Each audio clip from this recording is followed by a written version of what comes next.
Είχα κάτσει μόνο μια φορά, έκλαψα λίγο. I'm laughing cause my motherfucking life is a mess, but I've made it.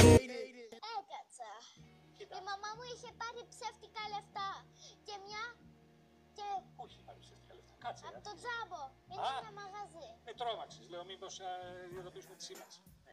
Να σου πω κάτι, μου είχε πάρει και μια κασέτα για ζωγραφικές. Ζωγραφίζεις. Πες μακαδόνους από μέσα. Μάλιστα, κατάλαβα. Αλλά είχες πάει μια φορά στον παιδικό σταθμό και δεν σ' άρεσε, έκλαψε λιγάκι και έφυγες. Ναι. Και έριξες μαύρη πέτρα πίσω, δεν ξαναπήγες. Ναι. Πας τώρα στο παιδικό σταθμό ή όχι? Όχι. Θα πας όμως όταν είναι στο Να νηπιαγωγείο. σου πω κάτι. Δεν θα ξαναπάω. Γιατί έτσι, πώς το αποφάσισες αυτό? Δεν έχω αποφασίσει εκεί τα παιδάκια. Εγώ δεν παίρνω μαζί τέτοια μαχαιράκια.